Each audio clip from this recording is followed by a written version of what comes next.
হোয়াটসঅ্যাপে কিভাবে আপনি আপনার নিজের নামে একটা ইউজার নেম সেট আপ করবেন বা বুক করবেন সেটাই আজকে আপনাদেরকে দেখাবো। জাস্ট হোয়াটসঅ্যাপ অ্যাপসে চলে আসবেন, সেটিংসে যাবেন, সেটিংস থেকে একটু নিচের দিকে খেয়াল করে দেখেন আপনাদের অপশনগুলো রয়েছে।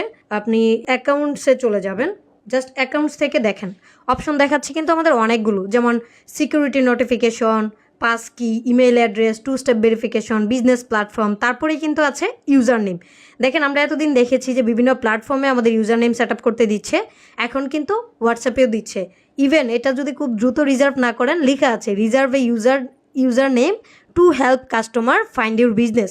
আপনার বিজনেসটা যেন খুঁজে পায় কাস্টমার, সেই জন্য রিজার্ভ করতে বলছে। রিজার্ভে ক্লিক করেন, তারপর ক্রিয়েট নামে আসছে। আমার কিন্তু সোশ্যাল মিডিয়াতে অলরেডি আমার জোনাকি খানম নামে আমার ইউজার নেম সেট আপ করা আছে, আমি এখানে দিয়ে দেখি যদি সেম থাকে তাহলে কিন্তু একটা লেখা আসছে দেখেন, this user name match an account on Instagram to reserve it connect. এখন যদি এটা আমি কানেক্ট করতে চাই, দুইটা ওয়েতে করতে পারবো।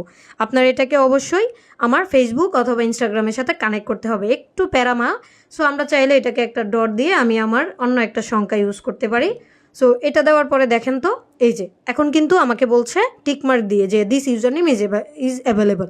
আমার মেইন কনসেপ্ট হচ্ছে এখানে আমার ইউজার নেম ডট দিয়ে আমি কি সংখ্যা দিলাম এটা হচ্ছে আমার, সমস্যা নেই।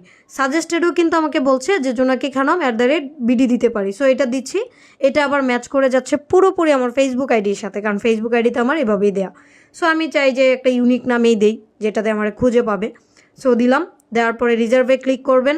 জাস্ট দেখেন খুবই সুন্দর, আমার নামটা আমি অলরেডি নিয়ে নিয়েছি। সো এই যে নামটা নিলাম এটা কিন্তু কমপ্লিট। তার মানে আমরা এখন থেকে শুধুমাত্র সোশ্যাল মিডিয়ায় না, আমাদের হোয়াটসঅ্যাপেও কিন্তু আমাদের ইউজার নেমটা সেট করতে পেরেছি। আপনাদের মধ্যে এখনো পর্যন্ত এই ফিচারটি নিয়ে কে কে জানেন না সেটাও বলতে পারেন, আর কে কে অলরেডি সেট আপ করে নিয়েছিলেন সেটাও কিন্তু জানাতে পারেন। Thank you.